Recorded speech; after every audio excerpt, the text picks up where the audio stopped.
Alright, so we be about the bar, the #1 political platform, Ghana Politics Avenue. So, said I bring and I'm a so Ghana political heroin, so the down on the day, since I can no peer the down to be so be also being a brain penny and no enjoy programs on Kosokra. Yes, sir, also being a brain penny and so, yes, also be subscribe to our channel, no one like here, share my from since I can me pa. You do a Ghana Politics Avenue. Also, subscribe you so I didn't see you. I know I click on the notification bell so the be drop pay update.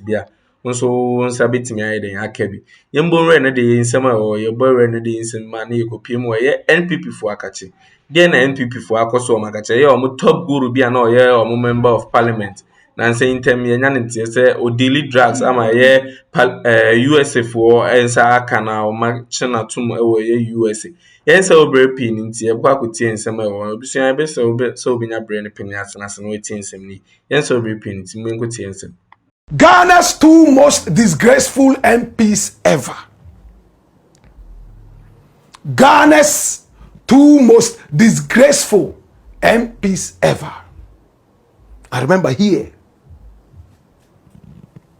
we don't do politics. What we do is called patriotism. Patriotism. Come here. My brother, my sister, the first man we are talking about is a man who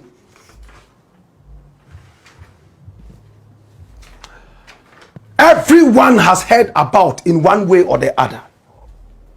They disgrace the nation. They put us into shame. They had no respect for patriotism. Today we are looking at two of them. Two MPs who shamed the nation.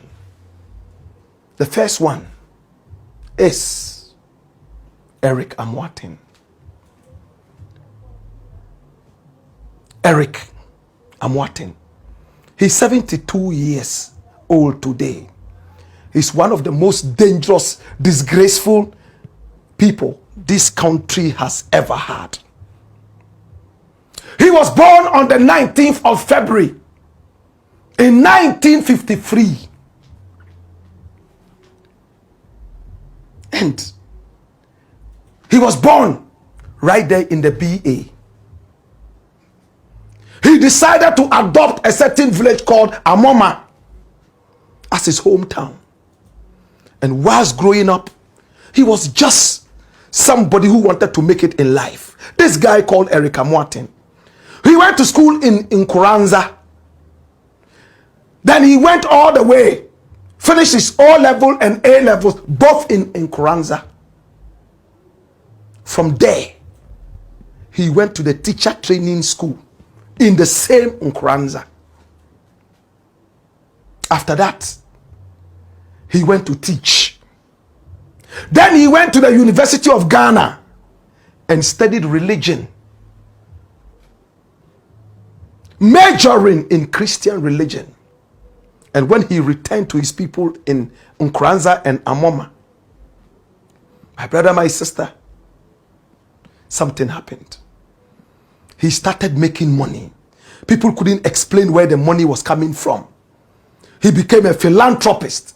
He was a heavy spender. People were knocking on his doors and he was giving money. Involved in developmental projects.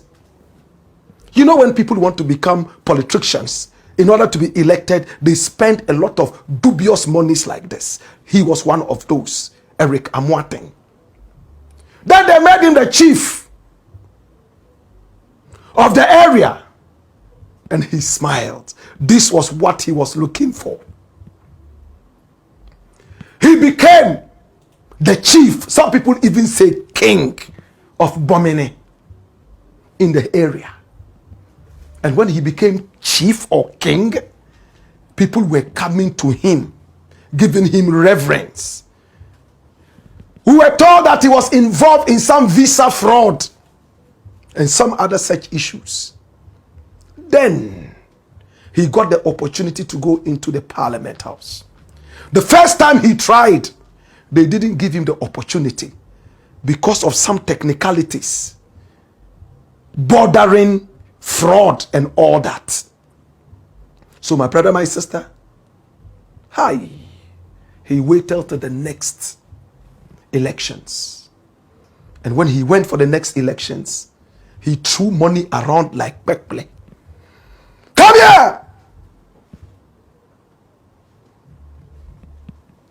Pekple! All over the place. I hear the correct pronunciation is Pekple. Like Homo, throwing it all over the place. And people saw him as the biggest philanthropist in the area. Every small problem, go to Eric Amwatin. They voted him massively on the ticket of the NPP, the drug peddlers party. And boom, he got into parliament in 2004. Fresh MP, not knowing he was a drug baron. This guy, Eric Amwatin, drug baron, dangerous drug baron. You know what he did? He parceled heroin, not cocaine, not ntampe, nothing like that. Heroin, very addictive drug, into 12 different pots. You see these pots they sell at the art center and all that, as if he was going there for some pottery business. Look at what he did. He sent the pots ahead to JFK, and he himself, with a friend of his called Okain AJ, they went the following day, and they didn't go to JFK. They decided to go to Newark in New Jersey, where Kenny Japan has his house. My brother, my sister.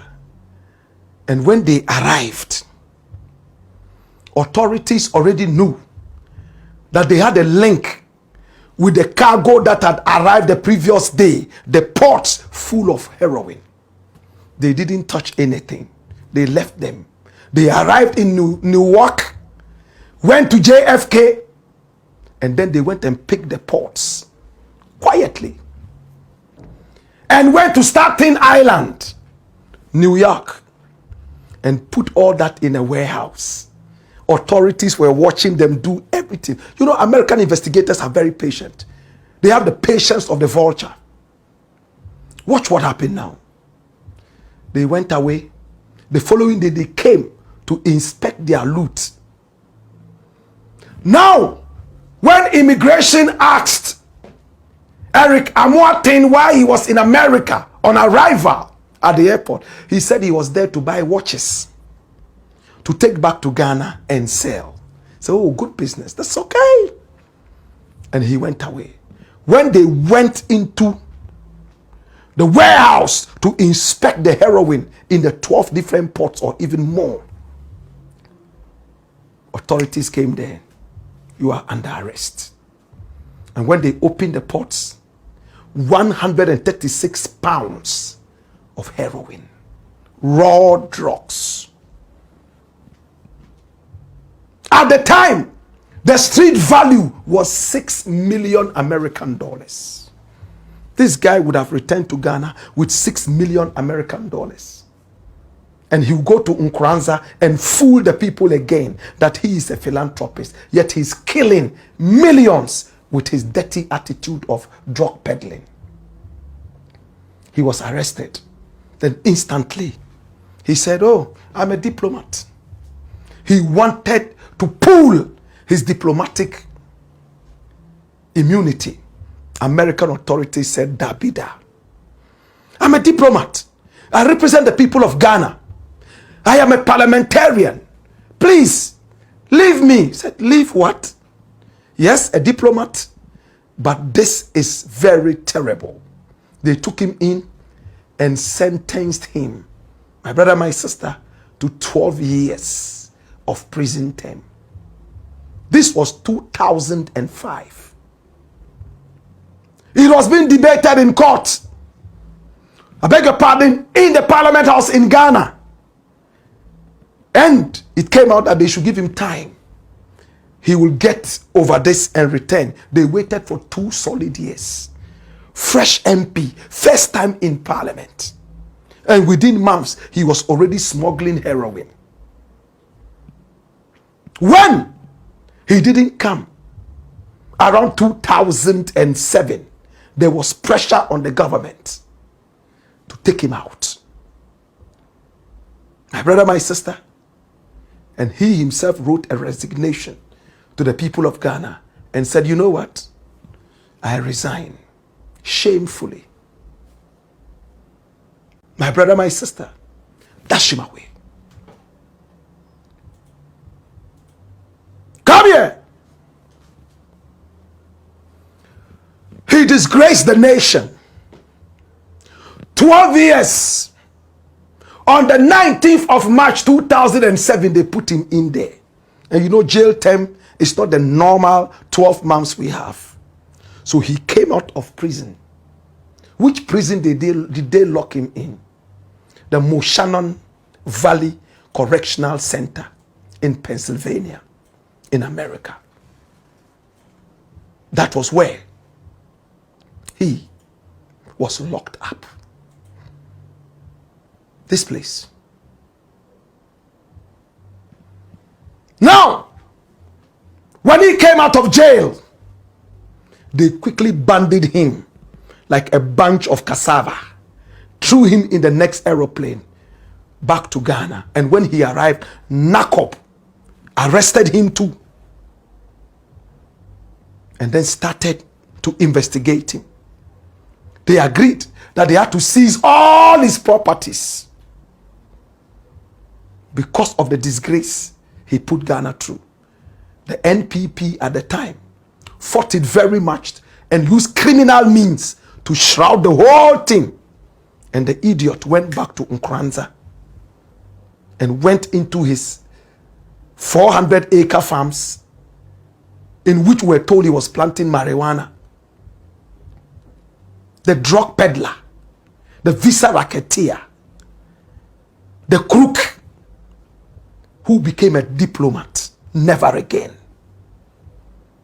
An idiot like that, his 2 children would see my 2 children later and call their father a failure because I didn't know how to sell heroin. I didn't know how to trick people to vote me into parliament. Eric Amwatin, at a point, wanted to be elected again as MP after what he did to us. He's no longer a chief. Nobody respects him there. He sits there like a hermit, maybe smoking ntampe and heroin. The NPP is not proud of him. Such a shameful bunch of idiocy. My brother, my sister, Anochi himself, Akuffo Anochi, is waiting for him to come there. He will lash the hell out of him and throw him into hell. It's the black pot. Another MP who disgraced the nation. My brother, my sister, Adamu Drammani Sakande. I got to meet this guy when he was incarcerated. You know what he did? In 2008, he caused a big stir in Ghana. He was able to remove Ayarga, Mahama Ayarga, from the Boku constituency there. He came in full force. London guy. He was born in Boku, but he went to school in Portsmouth. He went to school in England. He had some stint in America.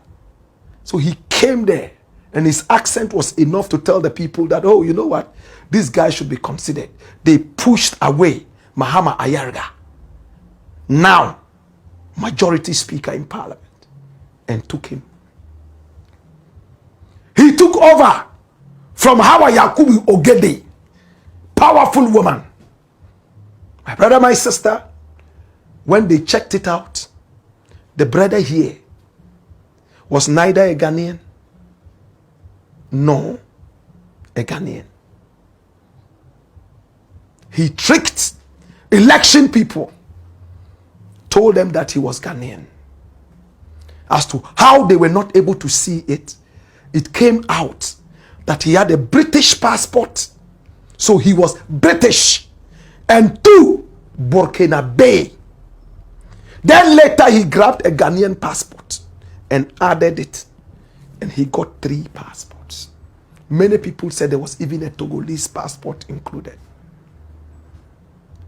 My brother, my sister, and by our laws, you are supposed to be a single citizen of a country.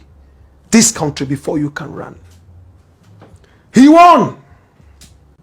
And when he won, he took a farmer, a cattle farmer, to blow the alarm. And when we went to court, you know the excuse he gave? And you know who his lawyer was? The great Yoni Kulendi. Yoni Kulendi begged the court to give him a lesser sentence. He said, Darby. You know the excuse he gave?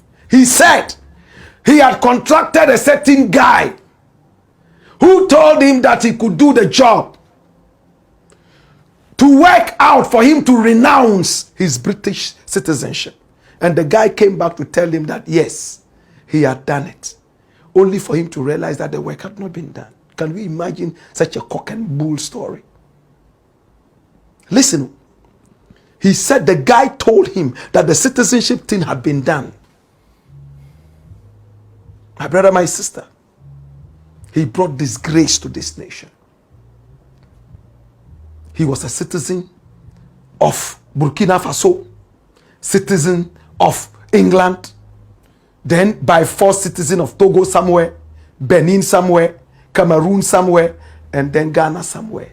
And he was an MP. They locked him up. Unfortunately, he had been sick from 2006, on and off. He died in England in 2020. Abusuane say NPP member of parliament bi a watwam na dey no ho nsem abeda abonten say yate no wo ye US abonten so say wo deal drugs yen say obre pain nti e be say e be so say obre na bring na be kan ho anim say GH politics avenue so makram.